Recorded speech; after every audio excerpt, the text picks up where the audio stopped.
Hello बच्चों, welcome again to the tetrahedron chemistry classes.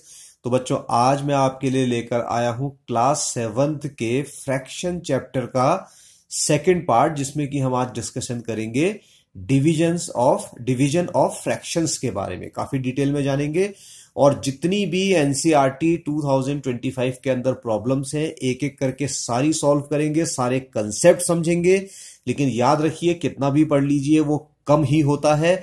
आपके exam पास करने के लिए तो ये मोर देन सफिशिएंट होगा, लेकिन अगर आप आगे चल के मैथमेटिक्स को बहुत अच्छे से सीखना चाहते हैं तो इसके अलावा भी अपनी जो टेक्स्ट बुक आपकी है, ये रेफरेंस बुक है, उसमें से भी प्रैक्टिस करते रहिएगा। ठीक है, तो चलिए देर नहीं करते हैं, जल्दी से अपना लेक्चर नंबर 2 शुरू करते हैं, जो कि है डिविजन्स ऑफ फ्रैक्शन। तो फ्रैक्शंस को आपने डिवीजन करना आज सीखना है। इससे पहले मल्टीप्लिकेशन काफी डिटेल में मैं बता चुका हूं।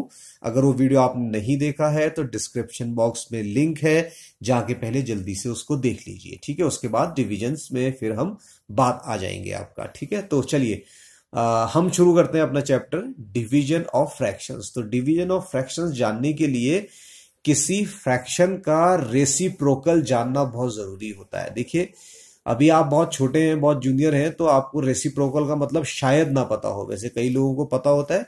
रेसिप्रोकल का मतलब होता है इनवर्स कर देना। मतलब किसी भी दो आपके जो डिजिट दे रखी है या जो दो आपके अल्फाबेट्स दे रखे हैं, उनकी पोजीशन को हम चेंज कर देते हैं, ऊपर नीचे कर देते हैं। ठीक है, जनरल लैंग्वेज तो यही है, लेकिन टेक्निकल लैंग्वेज, साइंटिफिक लैंग्वेज क्या कहती है? Two fractions are said to be the reciprocal और multiplicative inverse of each other if their product is 1। मतलब ये क्या कहता है कि दो फ्रैक्शन ले लीजिए आप, ठीक है, और वो प्रॉपर फ्रैक्शन होने चाहिए। ठीक है, और उन दोनों प्रॉपर फ्रैक्शन को आप कहेंगे एक दूसरे का रेसिप्रोकल, या उसको कहेंगे मल्टीप्लिकेटिव इनवर्स, अगर उनका मल्टीप्लिकेशन या प्रोडक्ट 1 आ जाए। तो आप कहेंगे सर ये मजा नहीं आया, समझ में नहीं आई बात। तो मैं कहूंगा भाई चिंता की कोई बात नहीं है, समझ में नहीं आया, क्योंकि हम सारी की सारी बातें आज बहुत डिटेल में करने वाले हैं। तो मैं एक सिंपल सा एग्जांपल देता हूं। सपोज मेरे पास एक वैल्यू है 3/4, राइट। ये मेरा एक फ्रैक्शन है, 3/4 है। तो इस तरीके से मैंने इसको लिखा हुआ है, राइट। तो अब यहां पे आप देख सकते हैं कि ये फ्रैक्शन मेरा नजर आ रहा है, जो कि एक प्रॉपर फ्रैक्शन है। ठीक है, और अब हम क्या कर सकते हैं बच्चों, इसका मल्टीप्लिकेटिव इनवर्स अगर आपने लेना है तो मान लीजिए मैंने एक दूसरा नंबर ले लिया जिसको कह दिया मैंने 4/3। तो मैंने इसमें वही तो किया जो मैंने आपको बताया था कि 3 को मैंने नीचे डाल दिया। देखिए, तो 3 नीचे आ गया, 4 को मैंने ऊपर कर दिया, मतलब इनवर्स कर दिया इनको, और इन दोनों का मैंने प्रोडक्ट ले लिया। प्रोडक्ट का मतलब इनका मल्टीप्लीकेशन किया। ठीक है, तो इससे पहले वाले चैप्टर में आप मल्टीप्लीकेशन बहुत अच्छे से सीख कर आए हुए हैं। अब देखिए, ऊपर हम मल्टीप्लाई कर देंगे 3 into 4 को, और नीचे मल्टीप्लाई आप कर देंगे 4 into 3 को। तो ये वैल्यू आपकी आ जाएगी 12/12, जिसकी वैल्यू होगी 1। तो इसका मतलब क्या है कि ये जो आपका यहां से देखेंगे 4/3 है, वो इस 3/4 का रेसिप्रोकल है या मल्टीप्लिकेटिव इनवर्स है। आई बात समझ में? ठीक ऐसे ही मान लीजिए एक फ्रैक्शन में यहां पे ले लेता हूं। ये मेरा फ्रैक्शन है 5/6, ठीक है, और मैं इसका मल्टीप्लिकेटिव इनवर्स अगर इसको प्रूफ करना चाहता हूं तो मैं एक दूसरा नंबर लेता हूं 6/5, जिसमें मैंने डिनोमिनेटर और न्यूमरेटर ही चेंज किए हैं और कुछ नहीं किया है। इन दोनों का मैं फिर से मल्टीप्लीकेशन लेता हूं, तो आपको पता है 5 into 6 ऊपर आ जाएगा। हम न्यूमरेटर्स को न्यूमरेटर से मल्टीप्लाई कर देंगे और डिनोमिनेटर को डिनोमिनेटर से, तो इनका वैल्यू भी 30/30 आएगा, जिसका मतलब होता है 1। तो यही होते हैं मल्टीप्लिकेटिव इनवर्स। अब डेफिनेशन पढ़ेंगे तो समझ में आ जाएगा। टू फ्रैक्शंस, ये वाले दो या ये वाले दो, are said to be the reciprocal, एक दूसरे के रेसिप्रोकल और मल्टीप्लिकेटिव इनवर्स कहलाएंगे इफ देयर प्रोडक्ट इज 1। तो 3/4 मल्टीप्लिकेटिव इनवर्स या रेसिप्रोकल है 4/3 का। ऐसे ही 4/3 रेसिप्रोकल या मल्टीप्लिकेटिव इनवर्स है 3/4 का।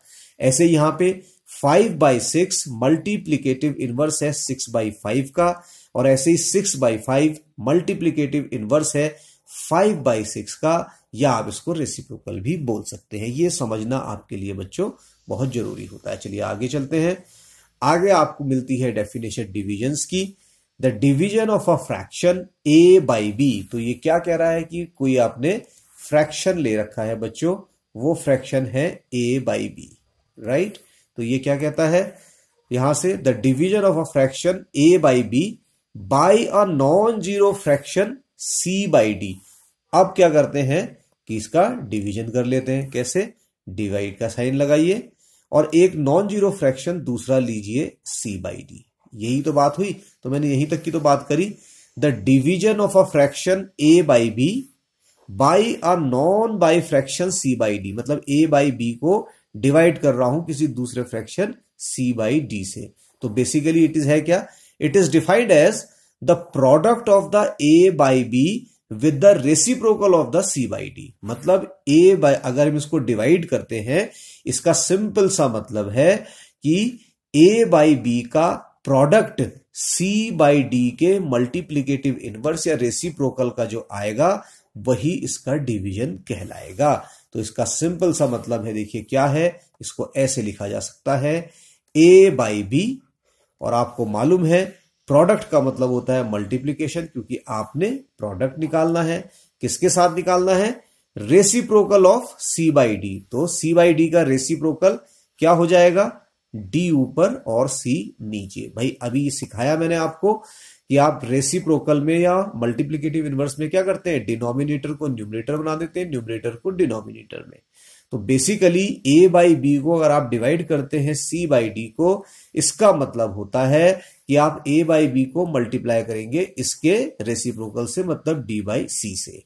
यही डिवीजन का पूरा मेथड बच्चों आपने लगाना है और सारी की सारी प्रॉब्लम्स आपने सॉल्व करनी है। बस ये चीज अगर आपके समझ में आ जाती है तो आसान सा चैप्टर है, लेकिन याद रखिए इन चैप्टर्स के बिना आपकी आने वाली मैथमेटिक्स खराब हो जाती है, उसमें आप बहुत बढ़िया काम नहीं कर पाते हैं। इसका जरूर एक इंपॉर्टेंट एग्जाम्पल हम देखेंगे बच्चों यहां पर। और सपोज वो एग्जाम्पल मेरे पास है, से आपको दे रखा है क्वेश्चन, यहां पे हम लिख देते हैं क्वेश्चन को, डिवाइड, क्वेश्चन ऐसे लिख देते हैं, 5/9, लग नहीं रहा 5 जैसा, 5/9 बाई 2/3। ठीक है, तो बच्चों इस चीज को ध्यान रखेंगे बार बार। तो देखिए एनसीईआरटी में ये चीजें नहीं लिखी रहती है, लेकिन आपको पता होना चाहिए डिवाइड 2/3 से करना है, तो ये आपका डिवाइजर है। यहां पे ये बात बच्चों बहुत इंपॉर्टेंट हो जाएगी, याद रखिए। यहां पे ये क्यों इंपॉर्टेंट हो जाएगी अभी मैं इसका डिस्कशन करूंगा आपसे। और ये जो आपका 5/9 है ये डिविडेंड है, राइट, डिविडेंड मतलब क्या है कि ये 2/3 डिवाइड करेगा 5/9 को। इसमें हम ऑर्डर चेंज नहीं कर सकते। याद करिए, अगर आपने मेरा पुराना लेक्चर मल्टीप्लीकेशन का देखा है तो मल्टीप्लीकेशन में ऑर्डर की इंपॉर्टेंस नहीं होती थी। आप किसी भी फ्रैक्शन को पहले और बाद में लिख सकते थे। आप वहां पे मल्टीप्लिकेंट को मल्टीप्लायर बना सकते थे, मल्टीप्लायर को मल्टीप्लिकेंट बना सकते थे। लेकिन बच्चों डिवीजन के केस में ऐसा नहीं होगा। डिवाइजर डिवाइजर ही रहेगा, डिविडेंड डिविडेंड ही रहेगा। अगर आप इनकी पोजीशन चेंज करेंगे तो आपके आंसर भी चेंज हो जाएंगे। इसका मतलब कि ये इंटरचेंजेबल नहीं है, जबकि मल्टीप्लिकेशन में ये इंटरचेंजेबल होते हैं। तो जो डेफिनेशन आप पढ़कर आए हैं उसके हिसाब से क्या हो जाएगा, अगर डिवाइड करना चाहूं, 5/9 को डिवाइड करना है बच्चों 2/3 से, और इसका मतलब होता है 5/9 का प्रोडक्ट 2/3 के रेसिप्रोकल के साथ, और 2/3 का रेसिप्रोकल है 3/2। तो जैसे ही आप इसको सॉल्व करेंगे तो 5 को 3 से मल्टीप्लाई करेंगे, 5 3 जा 15, और 9 को 2 से मल्टीप्लाई करेंगे, 9 2 जा 18। तो आपका आंसर आएगा 15/18। अब इस 15/18 को चाहे तो फर्दर सॉल्व कर सकते हैं, लेकिन अगर आप फर्दर सॉल्व नहीं करना चाहते हैं तो छोड़ सकते हैं। लेकिन मैं बता दूं फर्दर सॉल्व कैसे होगा। देखिए आपका आंसर आया 15/18, थोड़ा सा टिपिकल लग सकता है, और ये 15 और 18 दोनों ही, ये जो 15 आपका न्यूमरेटर है और ये 18 डिनोमिनेटर है, ये दोनों ही 3 के टेबल में आते हैं बच्चों। तो ये 3 से 5 टाइम्स कैंसिल हो जाएगा और ये 3 से 6 टाइम कैंसिल हो जाएगा, तो फ्रैक्शन आ जाएगा 5/6।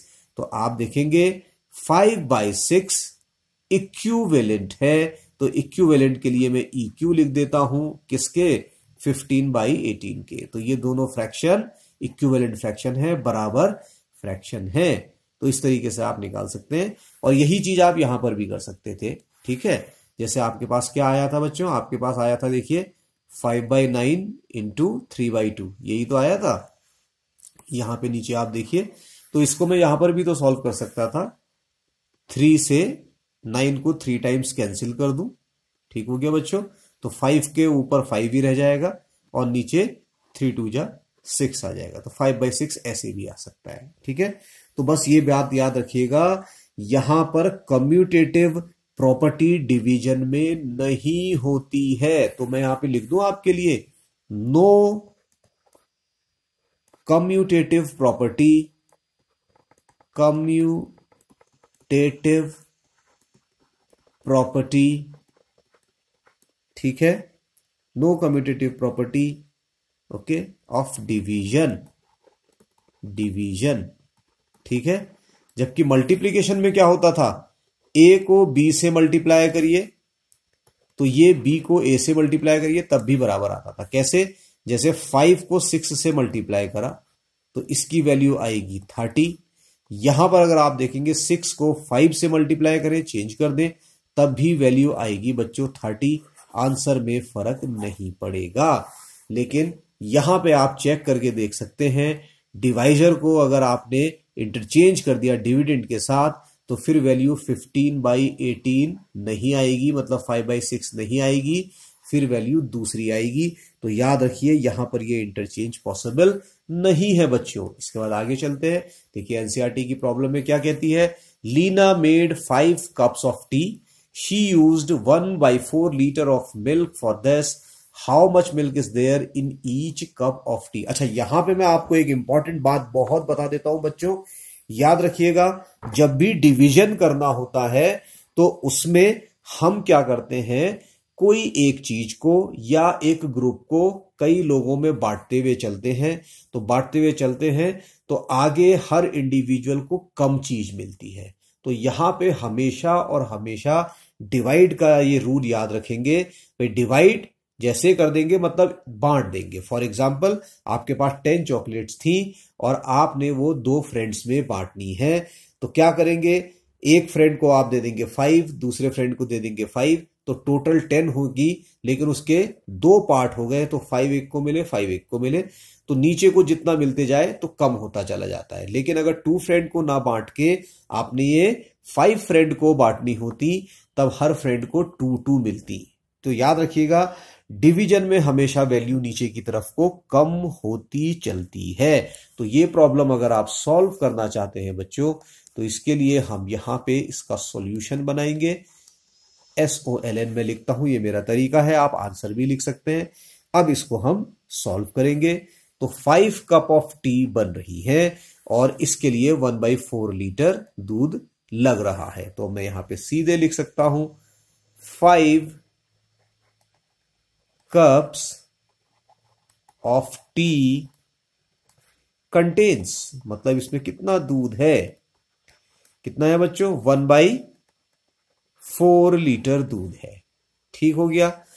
How much milk is there in each cup, अब 1 में कितना, भाई देखिए 5 कप में 1/4 था, तो अगर मैं 1 कप की बात करूंगा तो 1 कप में तो 1/4 से कम ही होना चाहिए, फिर तो वो कितना होगा, ये वैल्यू आपने निकालनी है। तो इसके लिए 1 कप मैं यहां पे लिख देता हूं, ठीक है, ऑफ टी विल कंटेन, तो विल कंटेन कर देते हैं कितना, इसके लिए सीधे सीधे डिवीजन का मेथड यूज होता है।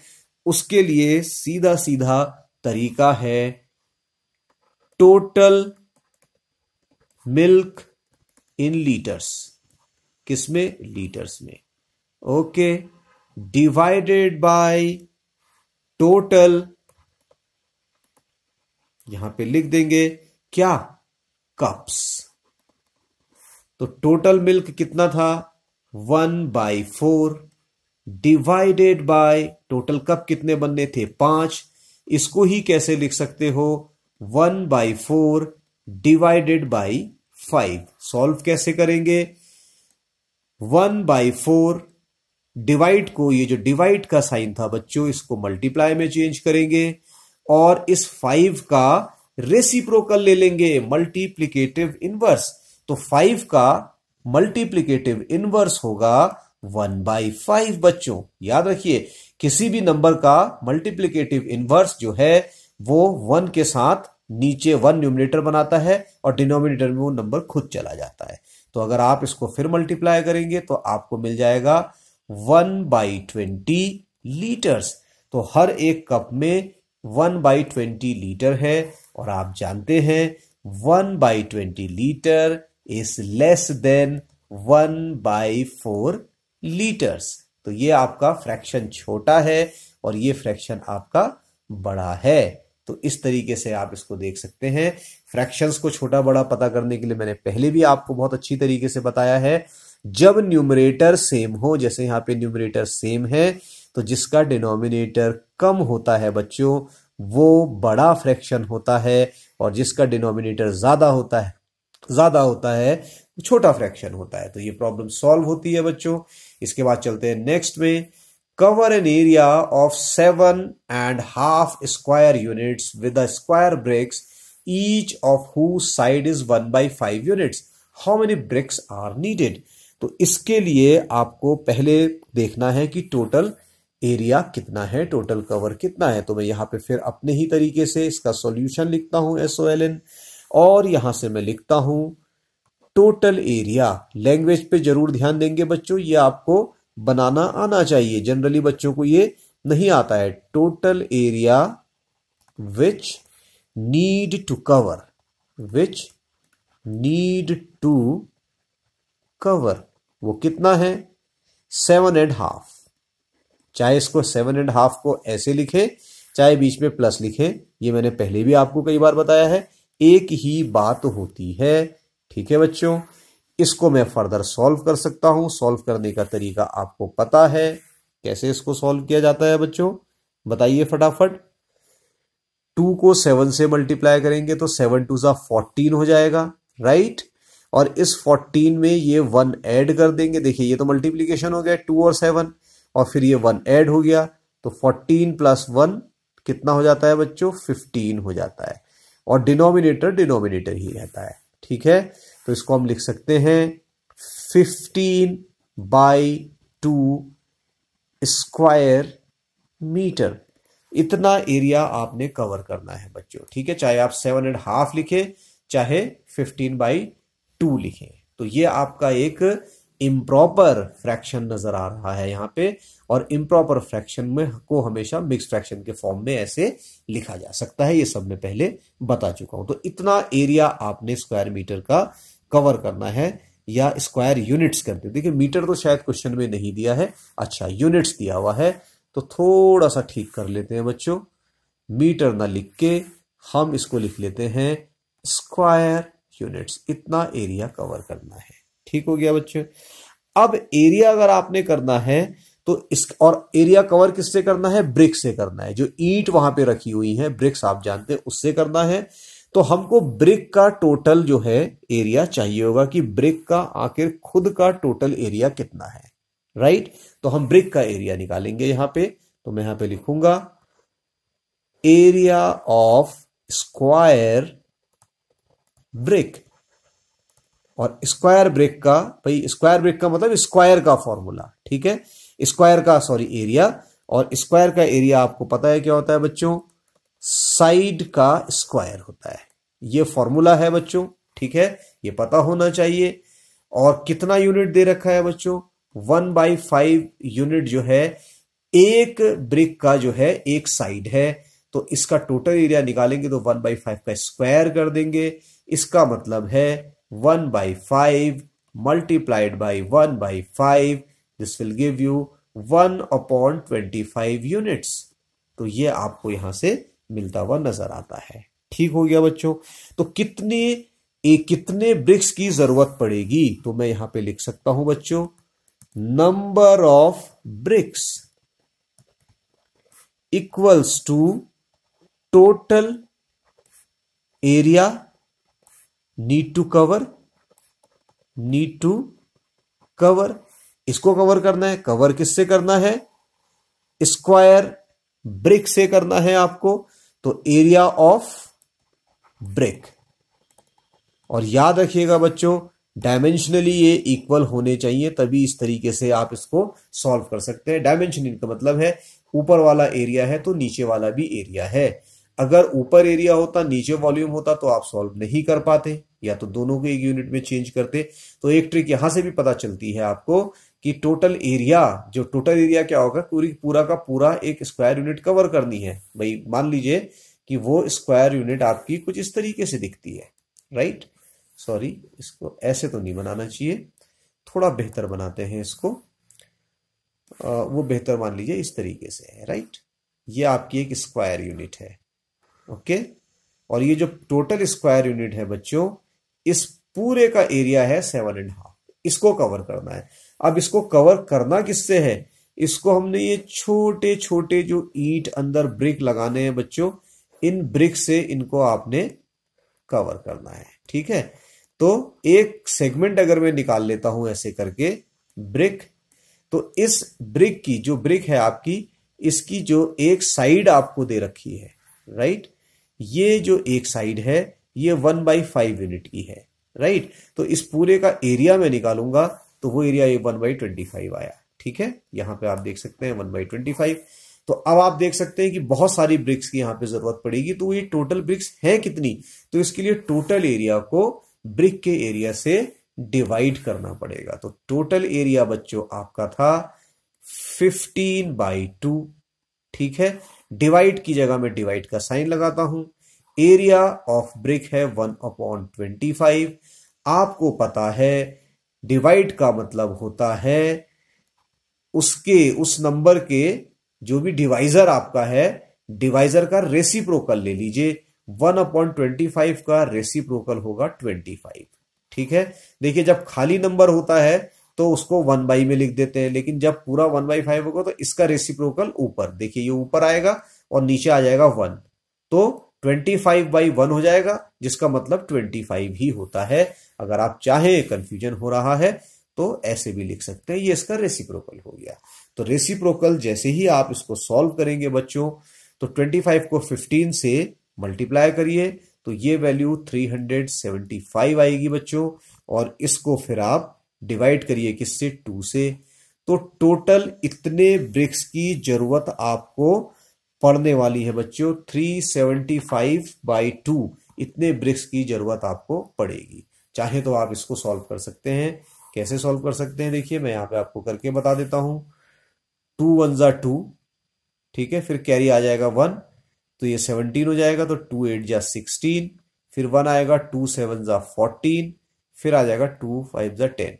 तो आपका आंसर है 187। तो पूरी ईंट लगेंगी आपकी टोटल, और फिर लगेंगे हाफ। ये रखिएगा, इसको ऐसे भी लिखा जा सकता है बच्चों। ठीक है, तो ये आपका जो फ्रैक्शन है ये इम्प्रॉपर फ्रैक्शन है, इसको मिक्स्ड फ्रैक्शन में आपने चेंज कर दिया। तो 187 पूरी ब्रिक लगेंगी और हाफ उसका पार्ट लगेगा। ठीक है, आई होप कि क्लियर हुआ आपको। आगे चलते हैं बच्चों। तो ये आपकी बहुत सारी प्रॉब्लम्स हैं, तो इन प्रॉब्लम्स में से कुछ मैं सॉल्व करके बताता हूं, बाकी आप अपने आप कर लीजिएगा, आसान है, हो जाएंगी।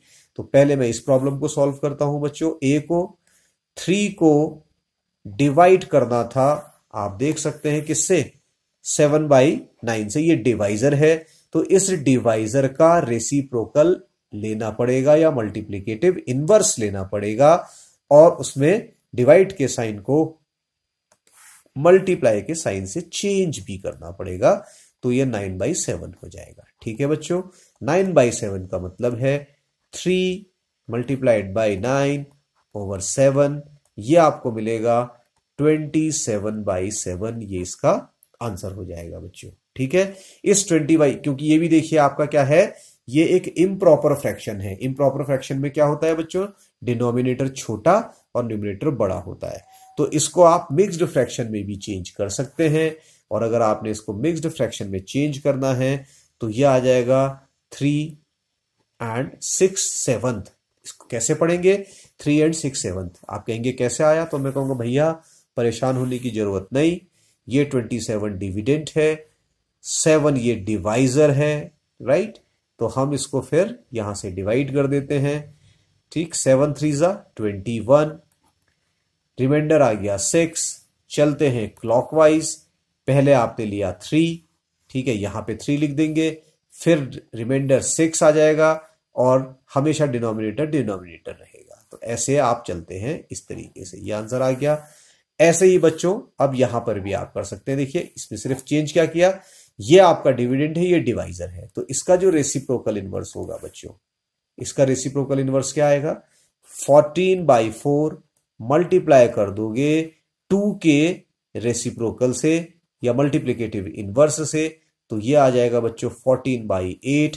ये भी आपका क्या है बच्चों, इम्प्रॉपर फ्रैक्शन है। इसको भी चेंज कर सकते हैं, तो ये चेंज करके आ जाएगा 8 1 8, और 8 के बाद आप देखेंगे 14/8 आ रहा है, 8 1 8, फिर 6 इसमें आपका ऊपर बचेगा, राइट। और एक बार करके देखते हैं यहां पर, this is 14, this is 8, 8 1 8, right, 6, तो ये कितना आ जाएगा 1/6/8, ये 1/6/8। ऐसे आप इसको लिख सकते हो बच्चों, बहुत आसानी से ये लिखा जा सकता है। आप चाहें तो इसको और फर्दर सॉल्व कर सकते हैं। देखिए कई तरीके हैं सॉल्व करने के। अब क्या कर सकते हैं, देखिए ये जो 6 है ये 2 से 3 टाइम्स कैंसिल हो जाएगा और 2 से 4 टाइम्स कैंसिल हो जाएगा, तो हम इसी को 1/3/4 भी लिख सकते हैं, ठीक है बच्चों, ऐसे भी लिखा जा सकता है, ठीक। कैसे भी आप इसको कर सकते हो। इसके बाद ये दूसरी प्रॉब्लम आती है, ये प्रॉब्लम और आसान लगती है बच्चों। 2/3 को डिवाइड करना है 2/3 से ही, तो मल्टीप्लाई का साइन लीजिए, और ये जो डिवाइजर है इसका मल्टीप्लिकेटिव इनवर्स या रेसिप्रोकल ले लीजिए, तो आपको मिल जाएगा। देखिए 3 2 6 और 3 2 6, तो 6/6 इक्वल्स टू 1, इसका आंसर आपका 1 आ जाएगा, ठीक है। इसी तरीके से आप ये वाली प्रॉब्लम सॉल्व कर लेंगे अपने आप, कोई दिक्कत नहीं।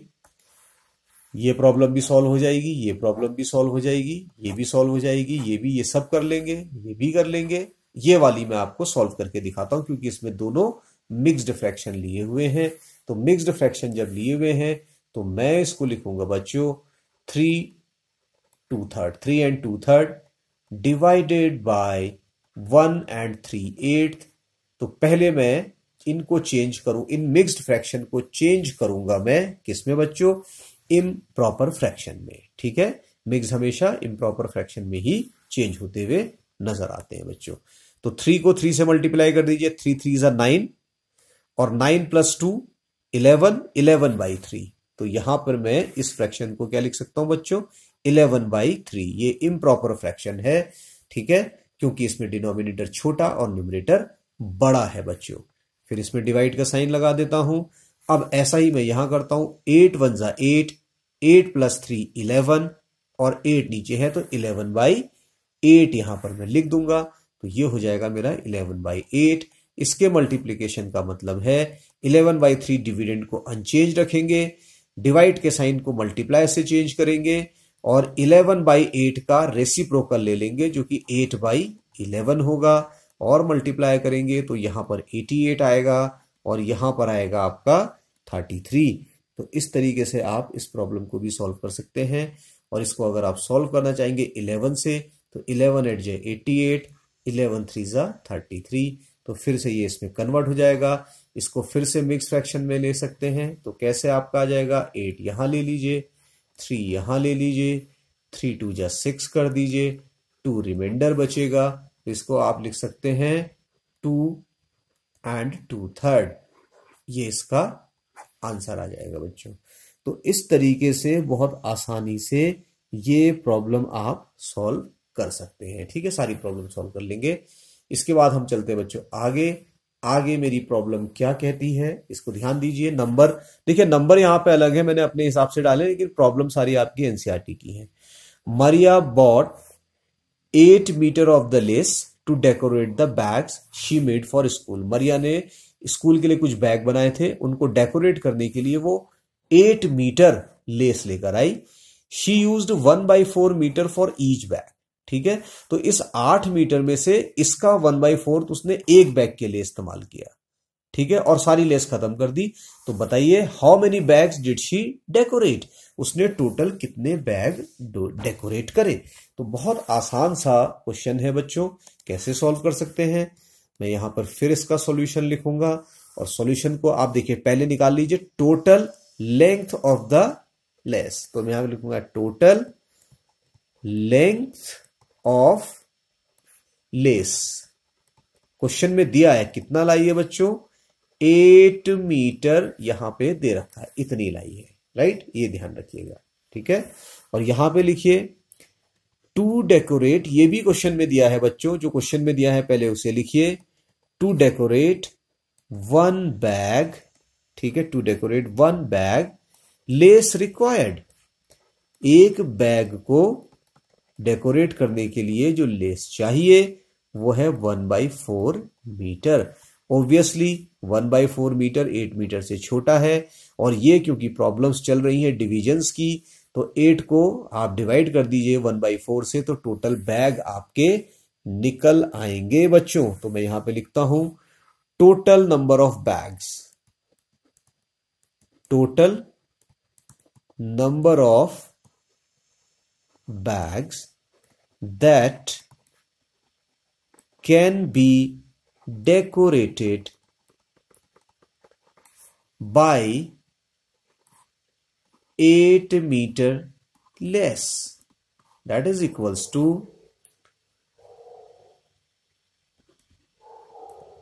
total length of the less divided by less required for 1 bag. इसका सिंपल सा मतलब है बच्चों, इसको मैं यहां पे ऊपर लिख रहा हूं, ध्यान दीजिए। टोटल 8 मीटर थी, डिवाइड का साइन ऐसे ही रहेगा जैसा कि यहां पे लगा है, लेस फॉर 1 बैग, तो 1 बैग के लिए कितनी लेस लग रही है, वो लग रही है 1/4। तो आप लिख सकते हैं यहां पे बच्चों क्या, 1/4 कितना, मीटर। तो मीटर से मीटर कैंसिल हो जाएगा बच्चों, इसको कैंसिल करना जरूरी है। तो अब इसका मतलब हो गया 8 डिवाइडेड बाय 1/4। इसका मतलब क्या है बच्चों, 8 मल्टीप्लाई का साइन और 1/4 का रेसिप्रोकल या मल्टीप्लिकेटिव इनवर्स होगा 4। ठीक है, मैंने बताया था 1/4 को 4 करते हैं, अगर 4 होता तो 1/4 करते हैं। 8 4 जा 32। तो टोटल बैग्स जो निकल के आ रहे हैं वो कितने हैं, 32 बैग्स। इसका मतलब 8 मीटर लेस से टोटल 32 बैग्स डेकोरेट किए जा सकते हैं। मरिया ये काम आसानी से कर लेगी बच्चों। इसके बाद आगे चलते हैं अगली प्रॉब्लम में। What the problem says, half metre of the ribbon is use to make 8 batches. कोई बैच बनाने, जनरली आप देखते हैं जब ब्लेजर वगैरह पहनते हैं और किसी सेमिनार वगैरह में भी जाते हैं या कोई एकेडमिक फंक्शन होता है तो आपके ब्लेजर में बैज लगाया जाता है। ठीक है, तो टोटल 8 बैज बनाने के लिए हाफ मीटर रिबन यूज होता है। तो what is the length of the ribbon use for each bag, एक के लिए कितनी होगी। तो ये भी बहुत आसान सी प्रॉब्लम है। तो इसको कैसे सॉल्व किया जाए, इसको सॉल्व करने के लिए ब्लू कलर लिया जाता है। यहां पे मैं बच्चों लिखता हूं आपके लिए सॉल्यूशन, और सॉल्यूशन का फिर बनाते हैं। तो यहां से लिखते हैं 8 batches are made by ribbon length कितनी है बच्चों, half metre. It is given in the question half metre. ठीक है, 8 बैच बनाने के लिए आधा मीटर रिबन लगता है। ठीक है, सो 1 batch 1 batch will require ribbon. एक पे कितना लगेगा? कम लगेगा ऑब्वियसली। ठीक है, तो कम कितना लगेगा इसको जानने की जरूरत है। ठीक है, तो 8 के लिए लग रहा था कितना, देखिए 1/2 मीटर, डिवाइड कर दीजिए आपको। ठीक है, इसको हाफ कर दीजिए यहां पर, और टोटल डिवाइड करेंगे किससे इसको बच्चों? 8 से। यूनिटरी मेथड है, जब 8 में हाफ लगता है तो 1 बैच में ½ लग जाएगा आपका। और यहां पे एक चीज नहीं भूलेंगे, मीटर का मीटर, तो मीटर से मीटर कैंसिल हो जाएगा बच्चों। इसको आप आगे लिखोगे, इसका मतलब है हाफ डिवाइडेड बाई 8, और इसका मतलब है हाफ को ऐसे ही रख दीजिए, डिविडेंड है। डिवाइड के साइन को मल्टीप्लाई में चेंज करिए, और जब आप डिवाइड को मल्टीप्लाई में चेंज करेंगे तो 8 का रेसिप्रोकल लेना पड़ेगा 1/8, तो यहाँ पे 1/16 आंसर आ जाएगा, क्योंकि 8 2 जा 16 होता है, 1 into 1 होता है। तो एक बैच को बनाने के लिए 1/16 जो आपका लेस है, इतने मीटर, कितनी है, इतने ribbon required this much of metre. वैसे मीटर यहाँ पे होना चाहिए था, so there is no need to cut it. ठीक है, इसको कट करने की जरूरत नहीं है बच्चों, यहाँ पे मेरी गलती है, इसको ऐसे ही छोड़ देंगे। ठीक है, तो इतना मीटर की जरूरत आपको पड़ सकती है। तो आराम से देखिए, ये सारी की सारी प्रॉब्लम्स आपकी सॉल्व हो सकती हैं, बस आपने दिमाग लगाना है। हर प्रॉब्लम एक तरीके से सॉल्व नहीं होती है, कहीं ना कहीं कुछ ना कुछ आपने नया सोचना होता है, राइट। इसके बाद आगे चलते हैं। मेरी नेक्स्ट प्रॉब्लम क्या कहती है? A baker needs 1/6 kilogram of flour to make 1 loaf of the bread. भाई ये कोई बेकर है, बेकर जो ब्रेड बिस्किट्स वगैरह बनाते हैं, ठीक है, इसको एक लोफ अगर ब्रेड का बनाना है, सपोज मैं अगर यहां पे एक लोफ ब्रेड का ऐसे रख देता हूं, मान लीजिए ये एक ब्रेड का लोफ है। ठीक है, इसके लिए जो फ्लोर या आटे की जरूरत पड़ती है वो है 1/6 kg, राइट। तो ये कहता है कि मेरे पास टोटल है 5 kg फ्लोर, तो इसमें कितनी बन जाएगी?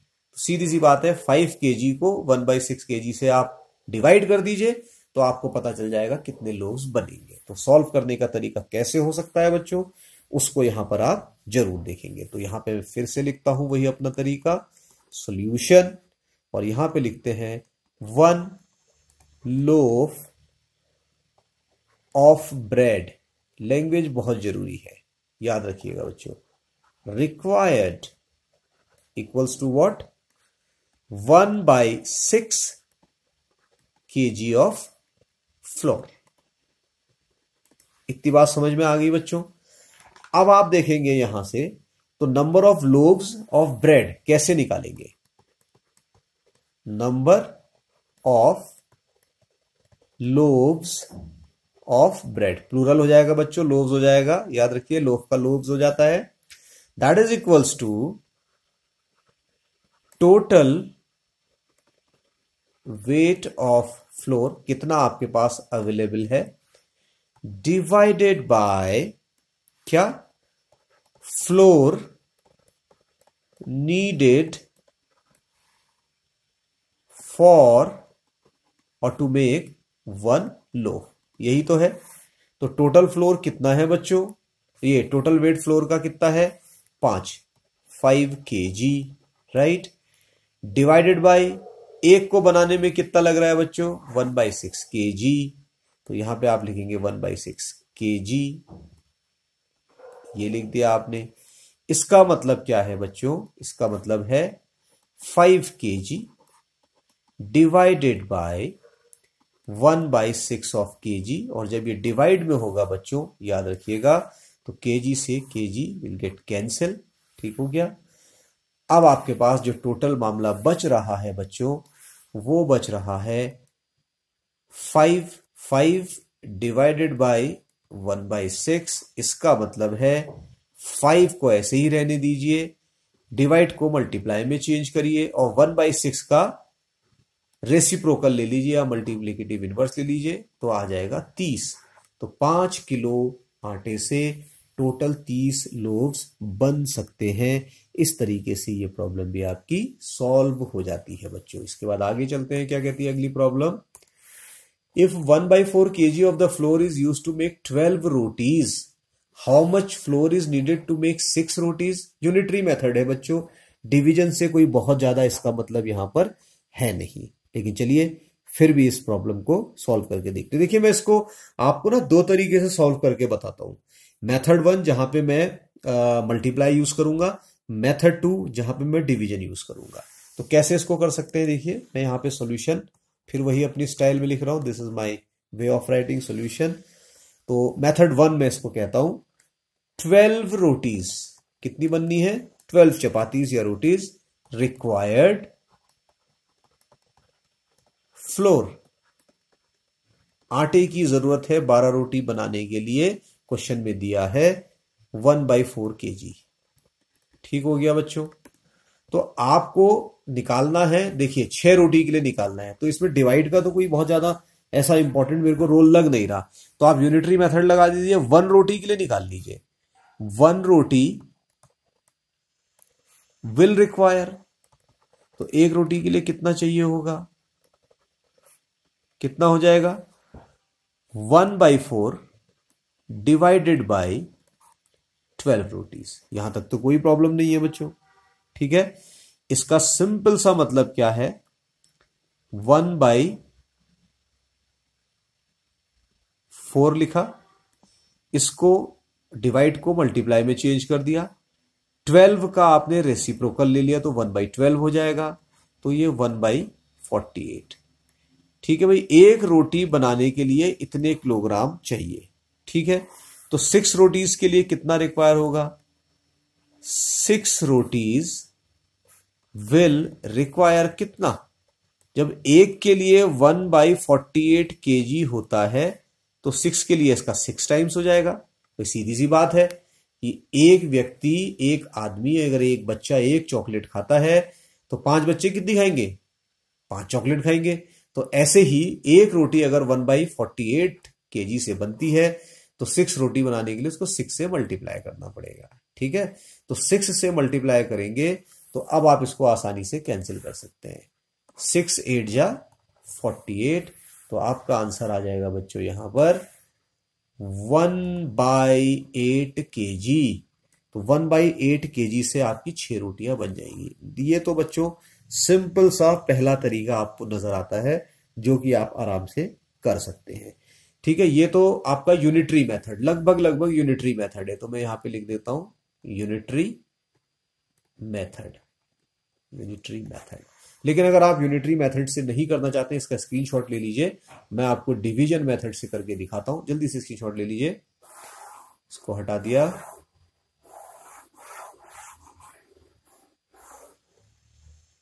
राइट, तो डिवीजन मेथड में क्या लिखेंगे बच्चों, यहां से देखिए, सिंस 12 रोटीज, राइट 12 रोटीज लिख दिया, रिक्वायर्ड फ्लोर 1/4 kg, इतना फ्लोर चाहिए था आपको, ठीक हो गया। अब आप क्या करेंगे बच्चों, यहां से देखिए 12 जो है ये किसका हाफ है, अगर मैं 12 का हाफ ले लूं तो क्या हो जाएगा बच्चों, 12/2 दैट इज 6। तो इसका मतलब जो फ्लोर पहले चाहिए था 1/4 kg, अब इसका भी हाफ। जब रोटी का नंबर आप देखिए, 12 रोटीज जब शुरू में आपकी बन रही थी, उस 12 के लिए जब 1/4 चाहिए था, तो जब रोटियों की नंबर आधा हो गया तो 1/4 का भी तो आधा हो जाएगा, होगा नहीं होगा। तो यहां से आप देख सकते हैं इसका जो आंसर आपको निकल कर आएगा, जो टोटल आपने बताना है कि 6 रोटी के लिए कितना चाहिए होगा। तो 6 रोटी के लिए सिंपल 1/4 kg का भी हाफ कर दोगे आप, ठीक है। मतलब इसको 2 से डिवाइड कर दोगे, और इसको जब 2 से डिवाइड कर दोगे तो ये आ जाएगा 1/4, 2 का reciprocal 1/2 that is equals to 1/8। तो कैसे भी आंसर निकल सकता है, ठीक है। चलिए आगे चलते हैं। मेरी अगली प्रॉब्लम क्या कहती है, अगली प्रॉब्लम बच्चों मेरी ओके, पतिगणिता एक किताब है, ये एक इंडियन मैथमेटिशियंस की बहुत पुरानी किताब है Patiganita, a book written by the Sridharacharya. ये देखिए श्रीधराचार्य मेथड अभी आप 9th में आगे जाके पढ़ने भी वाले हैं, ठीक है, बहुत यूज होता है। 9th सेंचुरी में ये किताब 9th सेंचुरी सी में लिखी गई है, उसमें ये प्रॉब्लम लिखी गई है। वो प्रॉब्लम क्या है? फ्रेंड आफ्टर थिंकिंग, एक दोस्त ने कुछ सोचा, what sum will be obtained by adding together, अगर इन सबको जोड़ दिया जाए तो फाइनली क्या आंसर निकलेगा, ऐसा उसने सोचा। तो इनको जोड़ने पे दूसरा फ्रेंड आपको क्या जवाब देगा? देखिए अगर मुझसे पूछेंगे इसका आंसर तो मैं स्ट्रेट फॉरवर्ड इसका आंसर कर दूंगा, लेकिन मैं नहीं चाहता कि आप इसको स्ट्रेट फॉरवर्ड तरीके से करें, आप इसको सीखें पहले। तो सीखने के लिए बच्चों कैसे करना है, देखिए मैं ब्लू कलर लेता हूं बच्चों, इसके लिए इसका सॉल्यूशन करता हूं। तो टोटल पैसे कितने हैं? तो पहला पैसा था बच्चों ये, वो क्या था? 1 डिवाइडेड बाई 1/6, इसका मतलब है 1 मल्टीप्लाइड बाई 6, क्योंकि 1/6 का रेसिप्रोकल 6 होता है, तो आ गया 6। दूसरी वैल्यू कितनी है बच्चों? 1 डिवाइडेड बाई 1/10, ठीक है, इसका मतलब है 1 मल्टीप्लाइड बाई 10, तो ये कितना आ जाएगा बच्चों? 10 आ जाएगा, राइट। ऐसे अगर आप इसको देखेंगे तो इसका आंसर कितना आ जाएगा? 13, ओके। ऐसे ही आप इसको देखेंगे तो इसका आंसर कितना आ जाएगा? 9। ऐसे ही आप इसको देखेंगे तो इसका आंसर कितना आ जाएगा बच्चों? 2। तो बेसिकली आपने क्या ऐड करना है? 6, 10, तो यहां पे लिख दीजिए 6 प्लस 10 प्लस 13 प्लस 9 प्लस 2, तो ये टोटल आ जाता है कितना? 10 और 6 16, राइट। 16 एंड 10 26 एंड 29, 29 और 9 38, 38 और 2 40, 40 रुपया, इतना आंसर आना चाहिए। तो बेसिकली ये रेसिप्रोकल पे बेस्ड है आपका। आपको पता है कि डिवाइड का मतलब होता है कि बेसिकली दो को जब आप नंबर फ्रैक्शंस को डिवाइड करते हैं तो उसका मतलब होता है कि जो आपका डिवाइजर है इसका रेसिप्रोकल लेके पहले फ्रैक्शन से मल्टीप्लाई कर दीजिए, ठीक है। तो वही आपने किया। 1/6 यहां पर था, देखिए 1 डिवाइडेड बाई 1/6 था, इसको आपने रेसिप्रोकल लेके 1 into 6 कर दिया। तो ऐसे ही इसका भी क्या होता? 1 मल्टीप्लाइड बाई 13, इसका होता 1 मल्टीप्लाइड बाई 9, इसका होता 1 मल्टीप्लाइड बाई 2, तो फाइनली आपको ये आंसर मिल जाता। तो आसान सी प्रॉब्लम थी और ये पतिगणिता में मेंशन है। इसके बाद चलते हैं बच्चों प्रॉब्लम नंबर 9 पे। Meera is reading a novel that has 400 pages. Solution बनाते हुए चलते हैं बच्चों, ठीक है। तो इसको सॉल्यूशन बनाने के लिए मैं यहां पे लिख सकता हूं total number of pages in novel, जो पढ़ी जा रही है नोवेल मीरा द्वारा, जो मीरा पढ़ रही है, इसमें कितने पेज है बच्चों? 400 पेज है। 400 pages I am writing here, which is given in the question itself. She read 1/, of the pages yesterday. अब याद रखिए, यहां पे थोड़ा इंग्लिश की भी नॉलेज लीजिए। ये रीड नहीं है, ये रेड है। ये आपकी जो है पास्ट टेंस में किया गया काम है, तो सेकंड फॉर्म है। रीड की सेकंड फॉर्म रेड, और फिर थर्ड फॉर्म भी रेड। Read, red, red. तो क्योंकि कल पढ़ा है बीते हुए कल में, तो सेकंड फॉर्म आएगी she red 1/5 of the pages yesterday। तो yesterday उसने कितने पेज पढ़े बच्चों? यहां पे लिख देता हूं मैं आपके लिए। yesterday जो कल बीत चुका है, yesterday she read how many pages? वो पढ़ती है 1/5 ऑफ कितने? जो टोटल बुक में थे, ऐसे। और 1/5 ऑफ का मतलब होता है मल्टीप्लीकेशन। ऑफ का मतलब मल्टीप्लीकेशन बच्चों, भूलेंगे नहीं। ऑफ का मतलब मल्टीप्लीकेशन, ठीक है। 400। अगर आप इसको सॉल्व करेंगे तो 5 8 जा 40 और 1 0 बच गया ऊपर। इसका मतलब कल मीरा 80 पेज पढ़ चुकी है। 400 में से 80 पेज वो पढ़ चुकी है, ठीक है। 3/10 ऑफ द पेजेस टुडे, और आज उसने पढ़े हैं टोटल के 3/10। तो मैं यहां पे लिख सकता हूं टुडे शी रेड कितने? 3/10 ऑफ कितने के? ऑफ का मतलब मल्टीप्लाई, जैसा इससे पहले बताया था, कितने के? टोटल पेजेस के 400, ठीक है। फिर इसको कैंसिल करेंगे, कैंसिल करके फिर से बात वही आ जाएगी बच्चों। इससे डायरेक्ट कैंसिल किया जा सकता है, 10 4 जा 40, एक जीरो बच रहा था तो जीरो, और इधर जब आप मल्टीप्लाई करेंगे तो आपका आंसर आ जाएगा 3 multiplied by 40 equals to 120 pages, right. तो पेजेस लेफ्ट, ध्यान रखिए, pages left to finish the novel, to finish the novel, ये करना है। इसका मतलब total pages minus total read pages. Total थे 400 माइनस पढ़ कितने लिए, 80 एक बार पढ़े, 20 एक बार पढ़े तो जोड़ दिया जाएगा, एडिशन होगा, तो यहां मिलेगा 400 माइनस, पहले ब्रैकेट सॉल्व होता है बच्चों, तो ऐसा नहीं करेंगे कि 400 में से 80 माइनस कर देना, पहले ब्रैकेट के अंदर की चीज सॉल्व होती है। 120 और 80 कितना होता है बच्चों, 120 और 80 होता है 200, तो 400 में से 200 माइनस करिए तो 200 पेजेस और बचे हैं अभी उसके। तो कितने पेजेस और बचे हैं, आंसर क्या आ जाएगा बच्चों, नोवेल खत्म करने के लिए 200 पेजेस उसने, नायरा ने अभी और पढ़ने हैं। तो देखिए कितनी आसान प्रॉब्लम थी, ठीक है। तो ऐसी ये प्रॉब्लम आप डिवीजन के जो मेथड्स वाली है ये आप कर सकते हैं बहुत आसानी से। इसके बाद मैं चलता हूं बच्चों आगे अपनी अगली प्रॉब्लम की तरफ, और प्रॉब्लम क्या कहती है, a car run 16 kilometre using 1 litre of petrol. चलिए सॉल्यूशन बनाएं, तो सीधे सीधे लिखिए सॉल्यूशन। तो बच्चों मैं चलता हूं अपनी नेक्स्ट प्रॉब्लम की तरफ, और प्रॉब्लम क्या कहती है बच्चों, a car run 16 kilometre using 1 litre of the petrol. तो ये प्रॉब्लम तो मुझे काफी आसान सी नजर आती है, ठीक है। तो यहां पे आप इसको सिंपल लिख लीजिए, जो इसके क्वेश्चन को सॉल्व करने का तरीका है।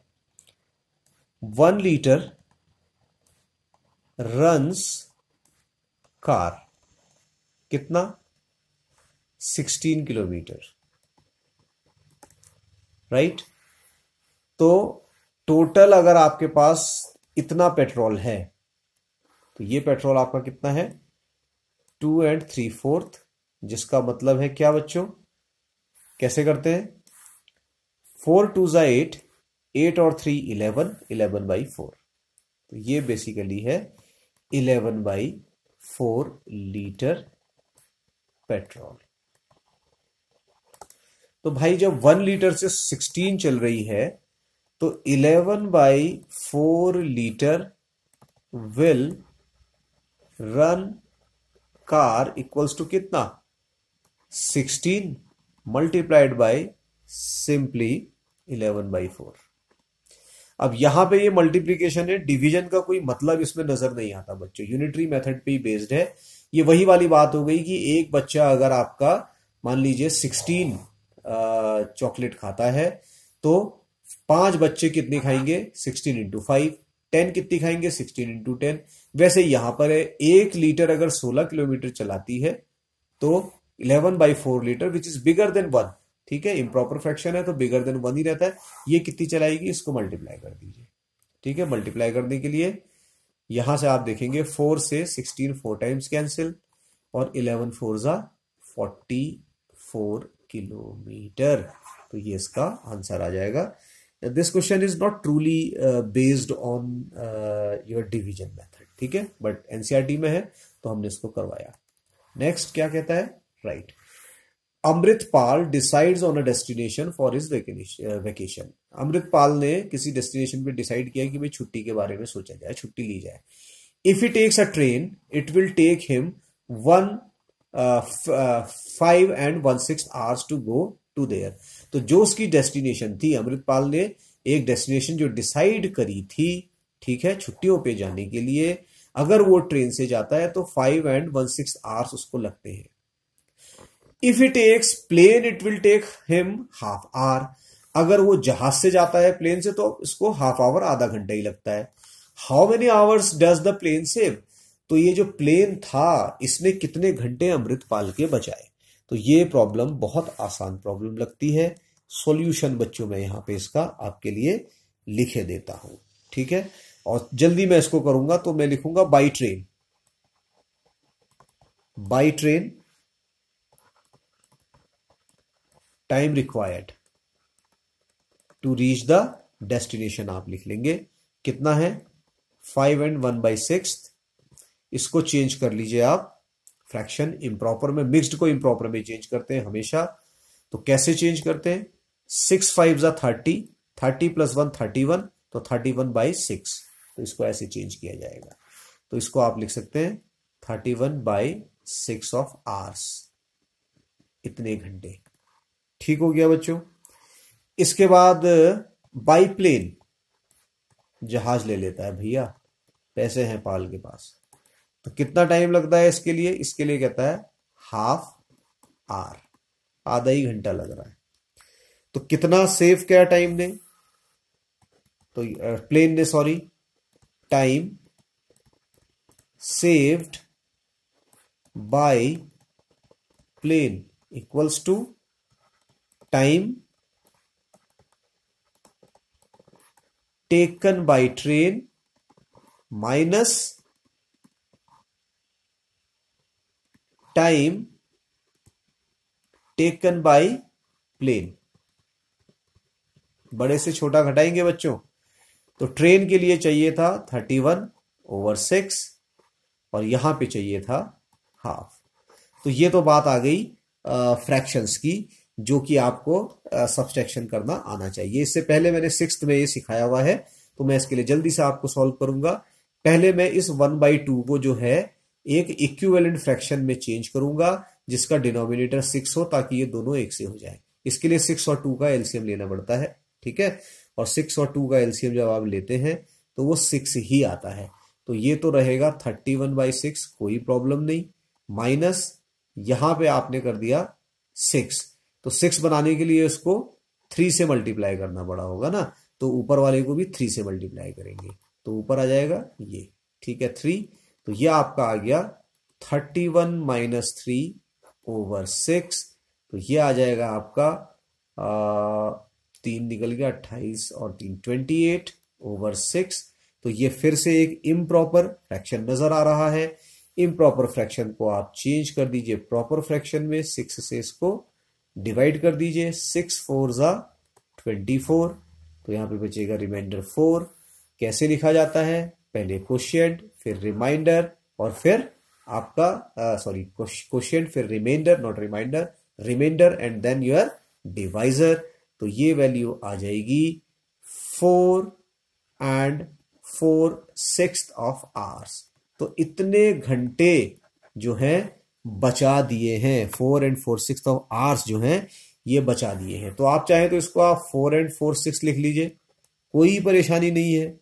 या आप चाहें तो इस, देखिए, होल नंबर को ऐसे ही लिखिए, 4/6 को फर्दर इस फ्रैक्शन को और छोटा किया जा सकता है 2 से। 2 से ये कट जाएगा 2 टाइम्स, 2 से कट जाएगा 3 टाइम्स, ठीक है।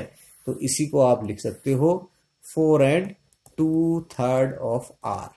चाहे आप ये लिखिए, चाहे आप ये लिखिए, बात दोनों ही केसेस में एक ही है। तो आसान सी प्रॉब्लम ये भी थी बच्चों। इसके बाद आगे चलते हैं, ये प्रॉब्लम क्या कहती है। ओके, प्रॉब्लम नंबर 12 यहां पर है, लेकिन वहां एनसीईआरटी में नंबर कुछ और होगा, it may be 8 there. Okay, Mariam's grandmother baked a cake. Mariam की दादी ने केक बनाया। Mariam and her cousins finished 4/5 of the cake. जो केक बना था, एक बना था, उस एक का 4/5 मरियम और उनके 3 दोस्तों ने खा लिया। 3 ने नहीं, उनके कजन्स ने खा लिया। The remaining cake was shared equally by Mariam's 3 friend. अब जो केक बचा 4/5 खाने के बाद, वो 3 और दोस्तों में मरियम के बराबर बढ़ गया। तो हर किसी को कितना केक मिला, this you need to tell. तो फिर से इस क्वेश्चन के लिए मैं यहां पर वही अपना चिर परिचित तरीका, I am writing solution here, right. तो यहां से मैं लेता हूं केक। कितने हैं बच्चों? 1, इतना ही तो है, राइट। मरियम यहां लिख देते हैं, एंड हर कजन्स फिनिश्ड। कितना खा गए? टोटल में से, टोटल था 1 केक, इसमें से खा गए कितना? इसका ऑफ का मतलब होता है मल्टीप्लीकेशन, राइट। तो 1/4 ये खा गया आपका 4/5। तो बेसिकली ये जो वैल्यू है 4/5, ये तो इसके कजिन खा गए, इतना पार्ट ये खा गए आपका। ठीक हो गया। अब आप देखिए कि 3 फ्रेंड्स को मिलना है, तो पहले ये देखिए कि बचा कितना है। तो एक में से जब आप 4/5 खा लिया तो केक बचा कितना, तो remaining cake I can write, क्योंकि जब तक मुझे रिमेनिंग नहीं पता होगा तब तक मैं बताऊंगा कैसे किसको कितना मिला। रिमेनिंग केक मीन्स 1 जो कि 1 था माइनस 4/5, और 1 में से 4/5 अगर आप माइनस करते हैं तो इसका सिंपल सा मतलब क्या होता है बच्चों? ठीक है, जल्दी बताइए। देखिए कैसे सॉल्व करते हैं। 5 1 जा 5, यहां पे 5 आ जाएगा, और इस 5 में से 4 माइनस करोगे तो बचेगा 1, तो यहां पे आप लिख देंगे 1 और नीचे 5 था, तो इतना केक बचा है। राइट, ठीक है। तो हर फ्रेंड को कितना मिलेगा, ये डिवीजन का सवाल है। ईच, नाउ इसको ऐसे लिखते हैं, देखिए इसको ऐसे लिखते हैं, 3 फ्रेंड्स विल ईट कितना, 1/5। सो 1 फ्रेंड विल ईट कितना, 1/5 डिवाइडेड बाई 3।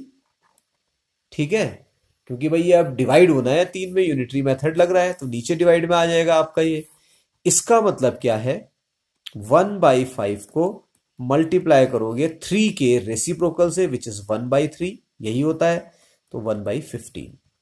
तो हर एक फ्रेंड को मिलेगा 1/15 पार्ट। तो ये आपको जरूर पता होना चाहिए केक का इतना पार्ट। ठीक है, तो ये प्रॉब्लम थोड़ी सी अच्छी प्रॉब्लम लग रही है, क्योंकि पहले आपने ये देखा, ये बताया कि एक में से इतना खा लिया तो इतना खा लिया गया था, फिर बचा कितना तो 1 में से उतना माइनस किया, तो टोटल 3 में अब डिवाइड होना है कितना, 1/5, तो डेफिनेट है कि कम मिलेगा आपको। तो याद रखिएगा 1/15 इज लेस देन 1/5। ये मैंने पहले बताया है, जब न्यूमरेटर सेम हो तो जिसका डिनोमिनेटर छोटा वो बड़ा होता है, तो 1/5 बड़ा है, तभी तो 3 लोगों में बढ़ गया 1/15 1/15 1/15। ठीक है, इस तरीके से आप इसको कर सकते हैं। चाहे तो देखिए इसके लिए एक तरीका और देख सकते हैं, 3 लोगों में कितना कितना बटा, 1/15 प्लस 1/15 प्लस 1/15, ऐसी तो बटा। तो इसका मतलब क्या है, 15 को कॉमन ले लीजिए, ऊपर ऐड कर दीजिए किसको, 1 + 1 + 1 को, तो क्या आ जाएगा 3/15। ठीक है, तो 3/15 को जब आप करोगे तो 1/5 ही तो आएगा, 3 5 जा 15 होता है। ठीक है, तो यही 1/5 बटा था तीनों में, ऐसे भी इसको समझा जा सकता है। ठीक है, आई होप कि इसमें कोई प्रॉब्लम नहीं है। इसके बाद चलते हैं, okay this is my last problem. Okay, no no last problem तो नहीं है, तो ये मेरी प्रॉब्लम है, इसको हम करते हैं। ठीक है, अभी आगे और प्रॉब्लम आने वाली है इसमें। ये क्या कहता है, choose the options describing the product of 565/465 multiplied by 707/676। इनको मल्टीप्लाई करके जो प्रोडक्ट आएगा, वो प्रोडक्ट के लिए ये कौन कौन से आंसर ठीक नजर आते हैं, ये समझ जाने हैं। ठीक है, तो एक तो सिंपल तरीका, लेंदी तरीका है, आप क्या करिए कि इन सबको मल्टीप्लाई कर दीजिए आपस में, पहले इनको मल्टीप्लाई करके डिवाइड करके इनका आंसर निकाल लीजिए, फिर यहां से मैच करते रहिए। ठीक है, एक तरीका तो ये है जो कि आसानी से हो सकता है, लेकिन कई बार आपको शॉर्ट मेथड्स आने चाहिए, और शॉर्ट मेथड का मतलब है जहां दिमाग आपका खर्च हो, वो तरीका आपको आना चाहिए। ठीक है, I can write solution here.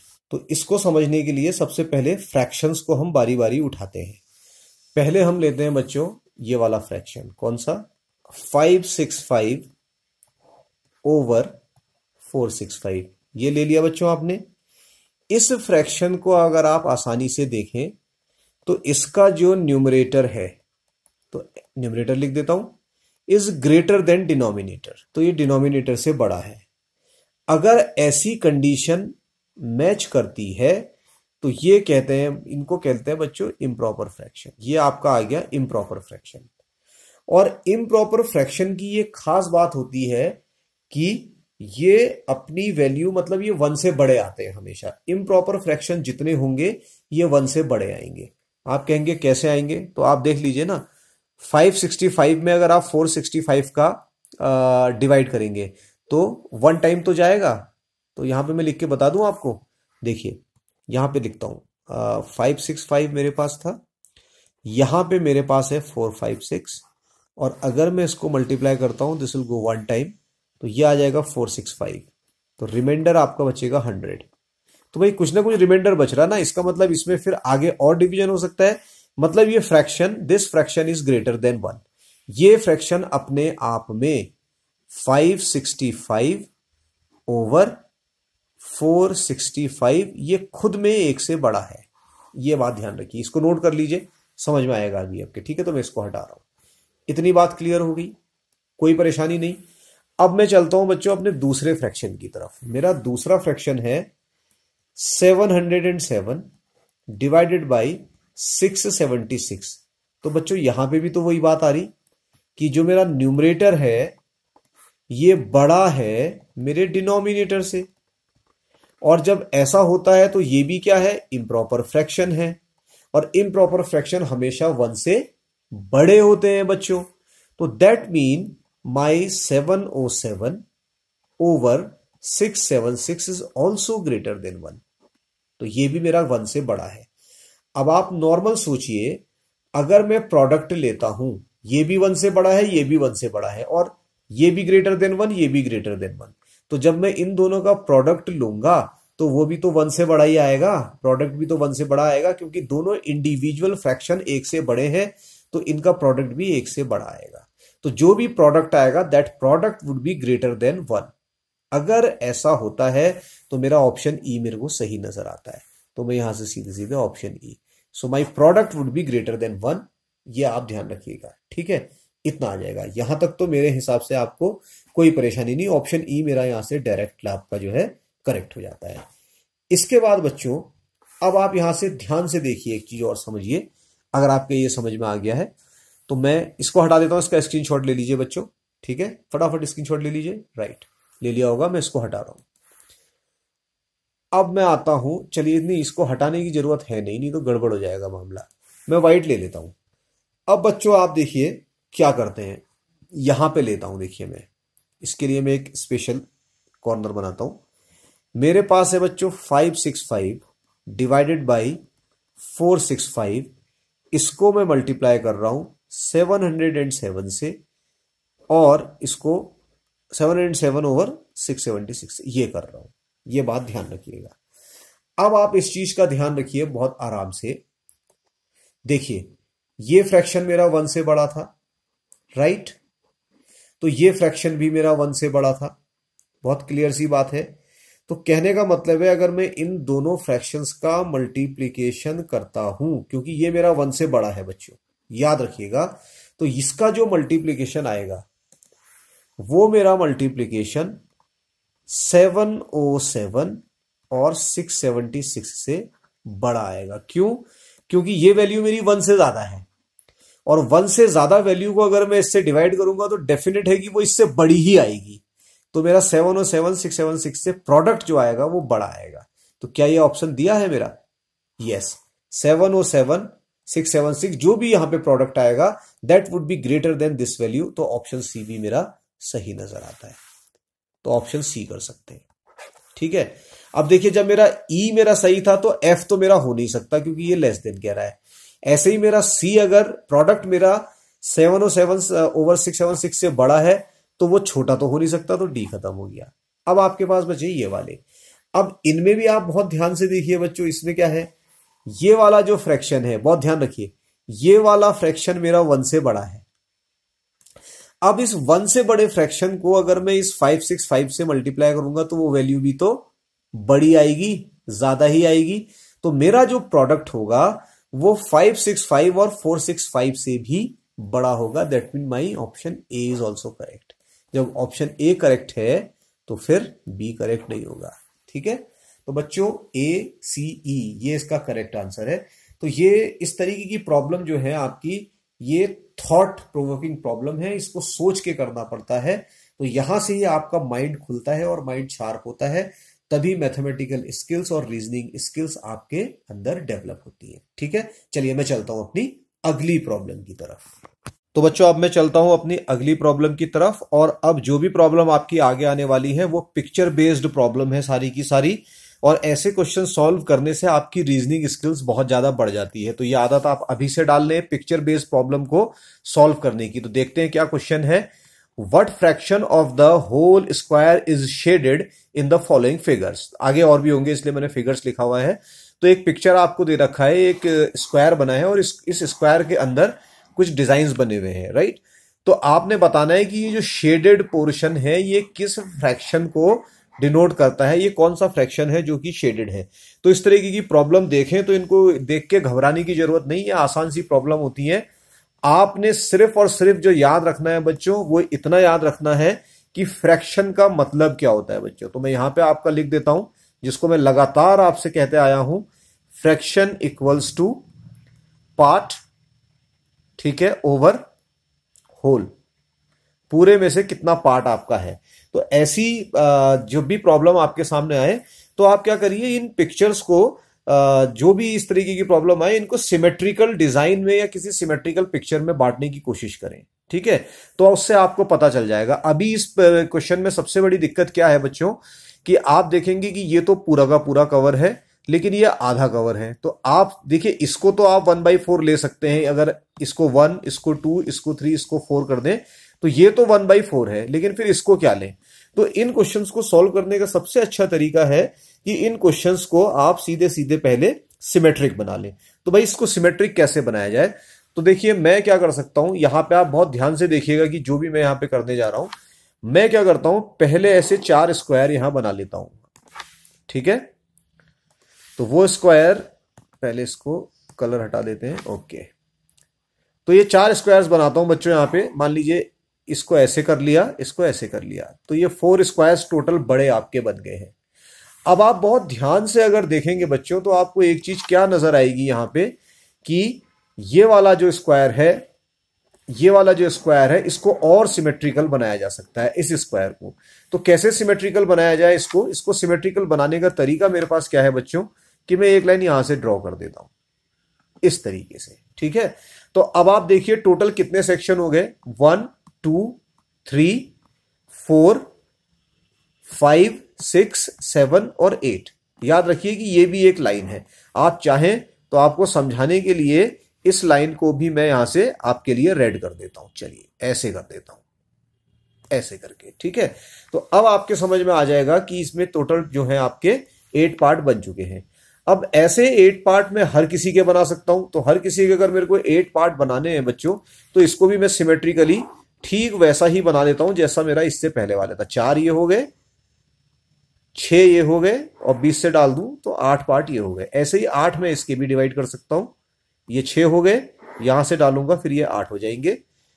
फिर इसको करूं यहां से तो ये 4 हो गए, इसको यहां से डालूं तो ये 6 हो गए, और फिर मैं एक यहां से डाल दूं तो ये टोटल 8 हो गए आपके। तो जो टोटल एक स्क्वायर था आपका, इस स्क्वायर में अगर आप देखेंगे बच्चों तो 8 पार्ट आपको यहां से मिल रहे हैं, 8 पार्ट आपको दूसरे में मिल रहे हैं, 8 पार्ट आपको तीसरे में मिल रहे हैं, और 8 आपको मिल रहे हैं चौथे में। तो टोटल जो आपका होल यहां पे बन के आ रहा है बच्चों, वो फ्रैक्शन कितना है आपका, वो है 32। Whole is 32। क्यों? क्योंकि आपने पूरी एक स्क्वायर यूनिट को 4 स्क्वायर यूनिट में डिवाइड किया। ठीक है, कौन कौन सी स्क्वायर यूनिट है, 4। फिर से बहुत ध्यान से देखिएगा बच्चों इसको। एक स्क्वायर यूनिट ये वाली है, दूसरी स्क्वायर यूनिट ये वाली है, और तीसरी स्क्वायर यूनिट ये वाली है, और चौथी स्क्वायर यूनिट ये वाली है। तो बड़ी एक स्क्वायर यूनिट को 4 छोटी में आपने तोड़ दिया तो 4 आपके हो गए। ठीक है, तो 4 स्क्वायर यूनिट सपोज मैं यहां पर इस तरीके से आपके लिए लिख देता हूं, ये आपकी बनी है। एक स्क्वायर यूनिट में अगर आप टोटल देखेंगे कितने पार्ट हैं बच्चों, तो उसको मैं यहां पे आपको क्या करता हूं, ब्लू कलर से लिख देता हूं। सपोज देखिए 1 2 3 4 5 6 7 8। तो एक में 8 यूनिट बन रही हैं, और ऐसी 4 यूनिट आपके पास हैं। तो इसका मतलब यह है कि 4 इंटू 8 इक्वल्स टू 32। तो टोटल जो होल है वो तो 32 है जो यहां लिख दिया। अब इस 32 में भाई शेडेड पार्ट कितना है? तो शेडेड पार्ट कौन सा है बच्चों? एक पार्ट तो ये वाला है 1, दूसरा पार्ट ये वाला है 2 और तीसरा पार्ट ये वाला है 3। तो आप सीधे सीधे क्या करेंगे, ऊपर लिख देंगे आपका 3। तो 3/32 आपका जो है इसका आंसर हो जाएगा। तो इतनी आसान प्रॉब्लम ये आपके लिए होती है बच्चों। आई होप समझ में आई होगी। नहीं आई है तो चलिए अगली प्रॉब्लम देखते हैं, इससे समझ में आएगा। अब मान लीजिए आपको एक ये दूसरी प्रॉब्लम दे दी है, इसमें भी आपको पता करना है कि भाई कितना फ्रैक्शन इसमें शेडेड है। तो तरीका तो भाई इसके लिए भी वही रहेगा कि आप इस पिक्चर को डिवाइड कर लें इक्विवेलेंट पार्ट्स में। तो इक्विवेलेंट पार्ट्स में डिवाइड करने के लिए देखिए मैं क्या करता हूं, जल्दी से इसको रेड कलर यहां पे लेता हूं। मैं क्या करूं, एक रेड इधर खींच दूं, इसका डायगोनल पूरा तैयार कर दूं। एक रेड इधर खींच दूं तो इसका भी डायगोनल तैयार कर दूं। एक रेड इधर खींच दूं तो इसका भी डायगोनल तैयार कर दूं। ये लाइन मेरी ऐसी थी तो एक डायगोनल इसका तैयार कर दूं। तो इसको भी मैंने 8 इक्विवेलेंट पार्टों में डिवाइड कर दिया है। तो वो 8 इक्विवेलेंट पार्ट अगर आप देखेंगे कौन से हैं, 1 2 3 4 5 6 7 8। तो टोटल 8 यहां पे मैंने पार्ट डिवाइड कर दिए। अब जब मैंने इसको 8 में डिवाइड कर दिया बच्चों, तो ऐसे ही ये सारे सेक्शंस भी मेरे 8 में डिवाइड किए जा सकते हैं। तो 8 में अगर मैं इनको डिवाइड करूंगा, ऐसे 4 सेक्शंस मेरे पास हैं, तो बात अभी भी वही नहीं आ गई, 4 टाइम्स 8 इक्वल्स टू 32। और फ्रैक्शन आपको पता है क्या होता है बच्चों, फ्रैक्शन होता है पार्ट ओवर होल। तो होल आपको पता है कितने हैं, वो है 32।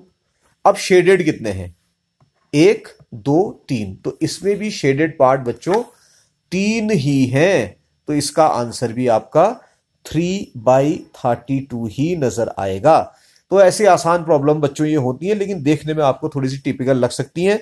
और एक बात ये भी याद रखिए कि इन प्रॉब्लम को सॉल्व करने का सिर्फ एक यही तरीका नहीं होता है, आप मल्टीपल अप्रोचेस इसमें ले सकते हैं। ठीक है, फॉर एग्जाम्पल देखिए ये वाला पिक्चर दिया हुआ है, इसमें तो मुझे लगता है कि थोड़ी सी डिफरेंट अप्रोच की जरूरत पड़ेगी।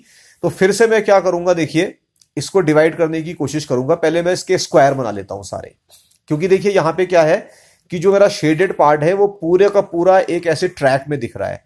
तो इसके लिए देखेंगे ये चारों स्क्वायर को ऑक्यूपाइड कर रहा है। ठीक है, तो मेरे को 4 स्क्वायर यहां बनाने ही पड़ेंगे। तो वो 4 स्क्वायर बनाने के लिए मैं एक लाइन यहां से ड्रॉ करता हूं, दूसरी लाइन में यहां से ड्रॉ करता हूं। तो टोटल मेरे 8 पार्ट इसमें बन चुके हैं। ठीक हो गया बच्चों। अब आप देख सकते हैं इसमें कि कितने पार्ट मेरे आखिर शेडेड हैं। तो मैं क्या करता हूं, सपोज इसको मैं यहां से क्रॉस कर देता हूं ऐसे, ये तो ऑलरेडी था ही था, इसको मैं यहां से क्रॉस कर देता हूं। ठीक, अब अगर बहुत ध्यान से आप देखें बच्चों, तो मैंने जो अपने फ्रैक्शंस को डिवाइड किया वो कितने में डिवाइड किया, यहां से आप देखिए, मैं इसमें नंबर आपको लिख के बताता हूं। 1, सॉरी पेन ले लेते हैं, 1 2 3 एंड 4, 4 में ही तो डिवाइड किया। ऐसे इसको भी कर सकते हो 1 2 3 एंड 4।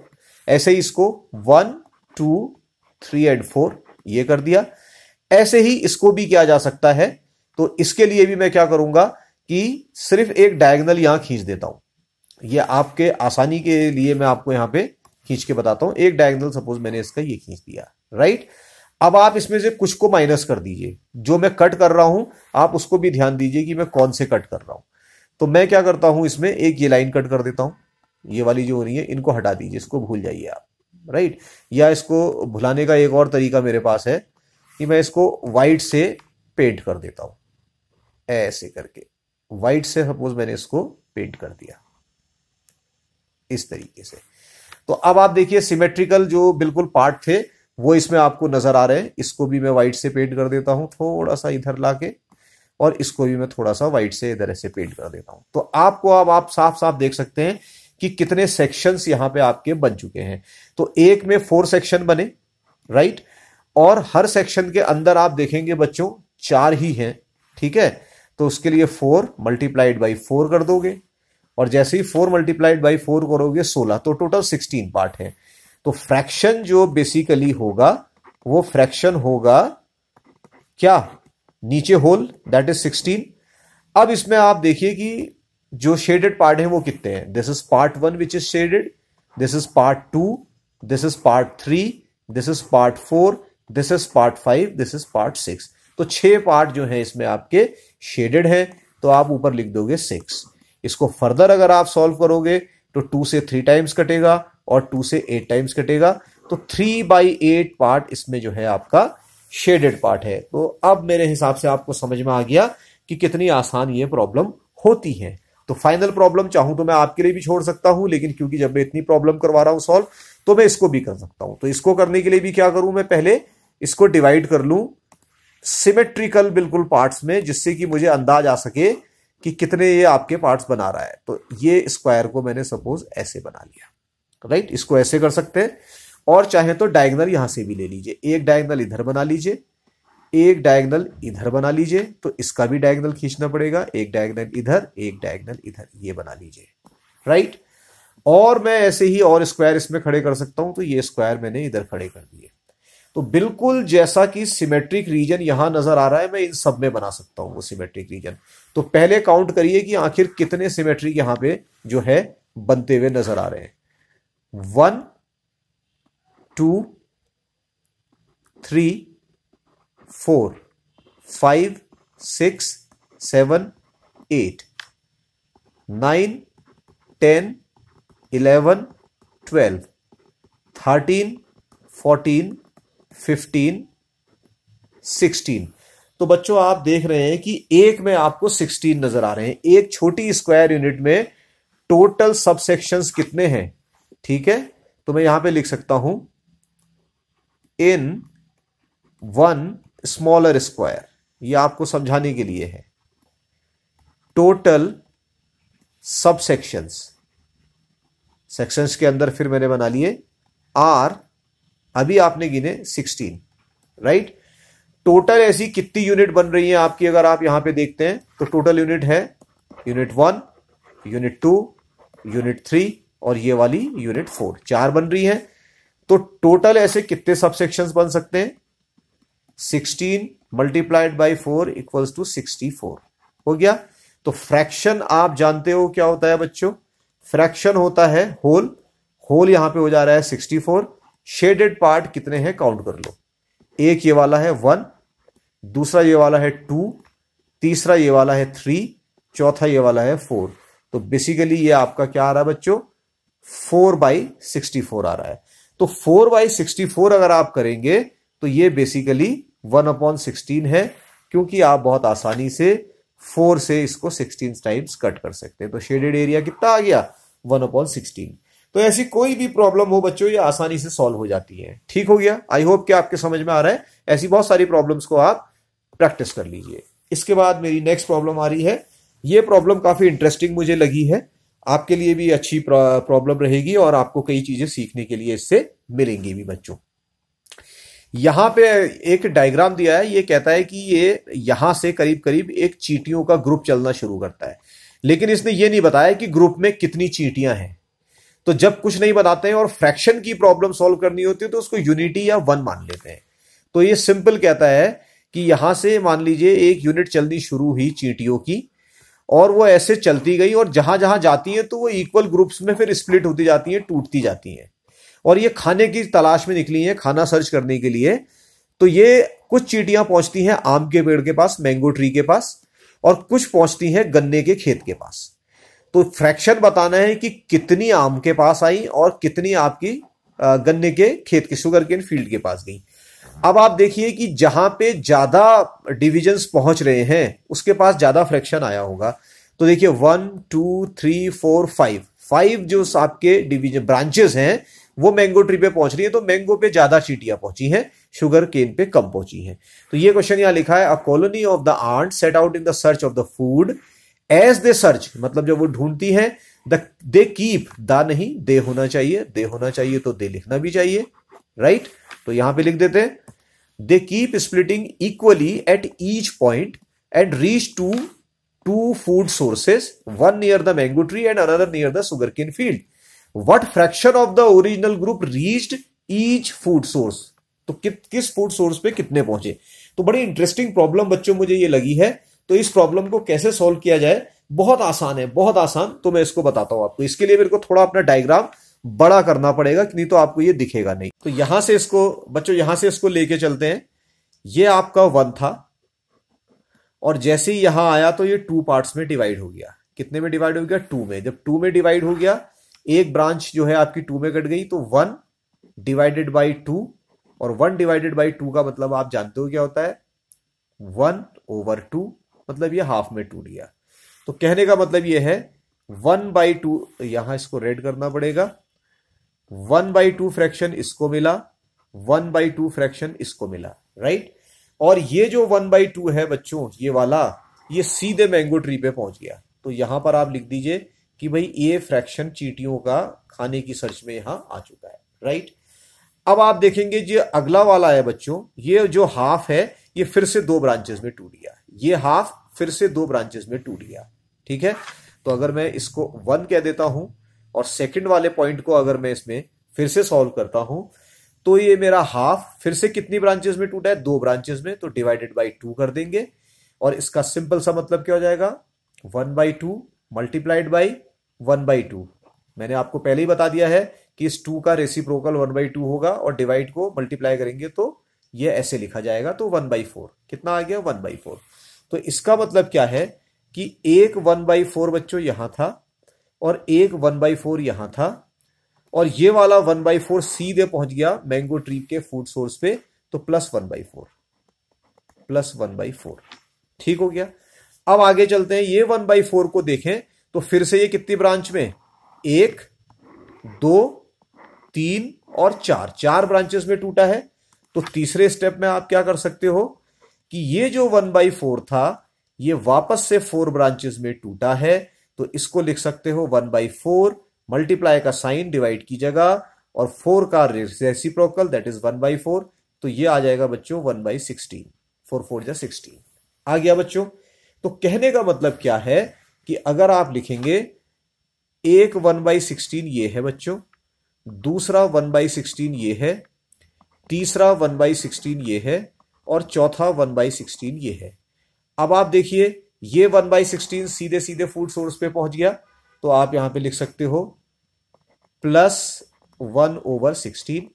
दूसरा भी आप देख सकते हैं बच्चों, यहां पे आसानी से पहुंच गया फूड सोर्स पे। तो इसमें फिर से एक 1/16 जोड़ दिया जाएगा ऐसे करके। और यहां से आप देखेंगे राइट हैंड साइड पे एक 1/16 अब की बार शुगर केन फील्ड पे चला गया। तो यहां पे शुगर केन फील्ड पे भी 1/16 ये आ चुका है, कोई समस्या नहीं। अब इसके बाद आगे आप देख सकते हैं बचा ये वाला 1/16। ये 1/16 फिर से 2 ब्रांचेस में डिवाइड हो गया। कितनी ब्रांचेस में डिवाइड हो गया? 2 ब्रांचेस में। तो नंबर 4 पे आप क्या लिख सकते हो यहां पर बच्चों? 4, दैट इज इक्वल्स टू, पहले कितना था? 1/16 डिवाइड कितने में हुआ? 2 में।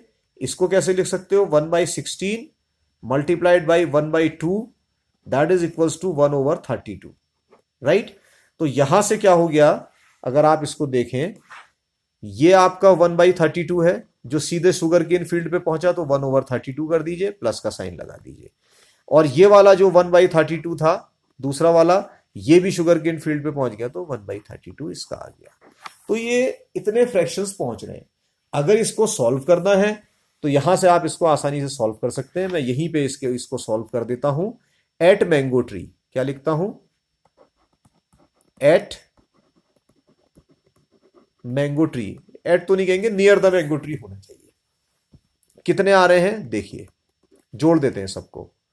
1/2 प्लस 1/4 प्लस 1/16 प्लस 1/16 प्लस 1/32, इतने ही तो आ रहे हैं।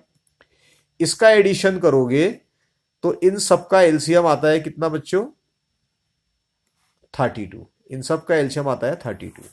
तो एलसीएम अगर 32 आया है तो अब इसको आप क्या करते हैं, आराम से सॉल्व कर सकते हैं फर्दर। तो फर्दर सॉल्व करने के लिए ये 2 है, राइट।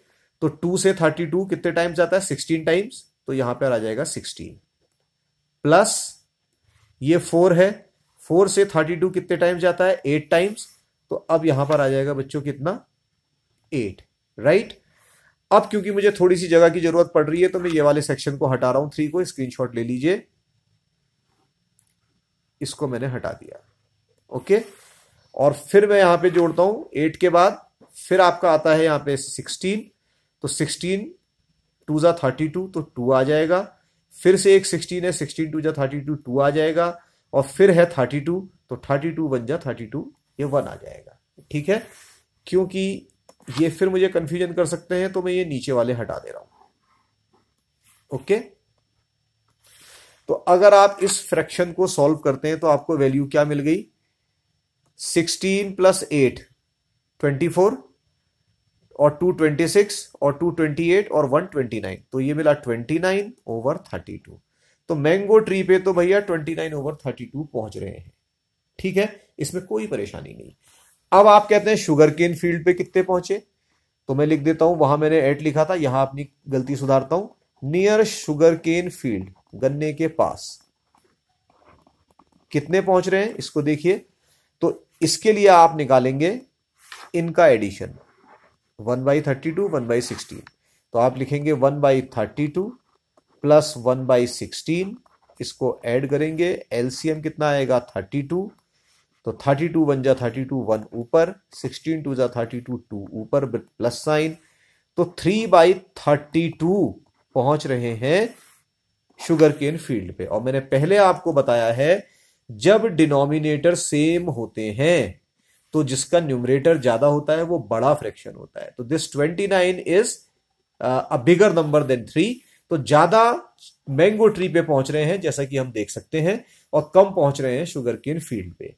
और इसको आप वेरिफिकेशन भी कर सकते हैं, क्योंकि यहां आप सिंपल 1 मान के चले थे, तो इसको और इसको अगर ऐड करें तो 1 आना चाहिए, तो दिस इज वेरिफिकेशन। तो मैं यहां पे लिख दूं बच्चों, मैं यहां पे लिख देता हूं वेरिफिकेशन।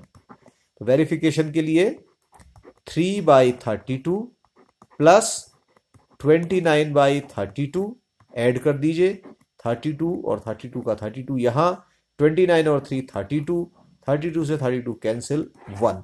तो ये प्रूफ भी हो रहा है, वेरिफिकेशन भी है। तो इस तरीके की प्रॉब्लम बच्चों दिमाग बहुत ज्यादा खोलती हैं, आपको ये पता रहना चाहिए। आई होप कि आपको क्लियर हुआ। अब मैं चलता हूं मेरी लास्ट प्रॉब्लम की तरफ, वो क्या कहती है। मेरी लास्ट प्रॉब्लम एक जनरलाइज प्रॉब्लम है, और मेरा मानना है कि ऐसी प्रॉब्लम्स बच्चों को ज्यादा सॉल्व करनी चाहिए, क्योंकि इससे भी आपकी रीजनिंग स्किल्स जो है वो बढ़ती है, जिसको तर्क शक्ति आप बोलते हैं वो बढ़ती है। तो ये क्या क्वेश्चन कहता है, व्हाट इज 1 माइनस 1/2। तो ये तो आसान है कि 1 माइनस 1/2 मतलब 1 में से हाफ निकाल दो तो कितना बचेगा, हाफ ही बचेगा। तो फिर ये कहता है कि फिर इसका फ्रैक्शन निकालिए कितना आएगा, इसका निकल के आएगा कितना आएगा, इन सबको सॉल्व करके निकालिए कितना आएगा कहता है। और फिर एक जनरलाइज स्टेटमेंट बनाइए। अब देखिए बच्चों, जब जनरलाइज स्टेटमेंट बनाना होता है तो उसके लिए पैटर्न ढूंढना पड़ता है, कोई ना कोई पैटर्न होना चाहिए। और ये पैटर्न वगैरह आप आगे चल के, और जब जैसे जैसे आप क्लासेस में बढ़ते जाएंगे तो ये पैटर्न्स आप वहां सीखेंगे। नंबर सिस्टम में बहुत सारे पैटर्न्स आप ऑलरेडी शायद पहले सीख के आ चुके हैं। तो कैसे ये प्रॉब्लम सॉल्व हो सकती है, तो इसका सोल्यूशन अगर मैं करना चाहूं बच्चों, तो यहां पे मैं लिखता हूं सोल्यूशन।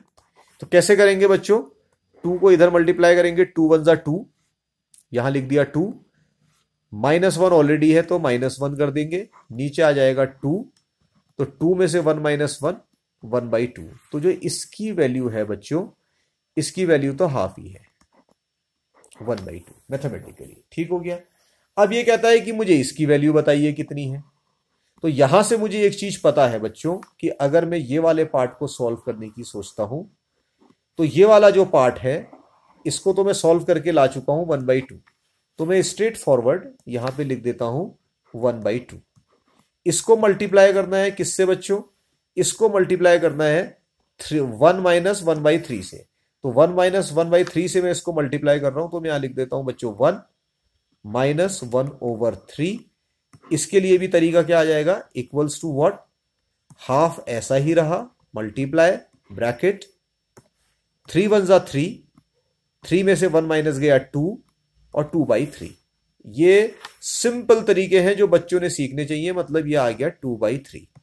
तो 2/3 का मतलब सीधे सीधे क्या हो गया, इसको इधर मल्टीप्लाई करिए, 2 1 जा 2, इसको इधर मल्टीप्लाई कर दीजिए, 3 2 जा 6। तो ये आ गया आपका 2/6। तो दूसरा जो फ्रैक्शन आपका आया 2/6, 2/6 फ्रैक्शन को आप कैसे सॉल्व कर सकते हो? इसको कर सकते हो 2 से 3 टाइम्स कैंसिल, तो ये आ जाएगा 1/3।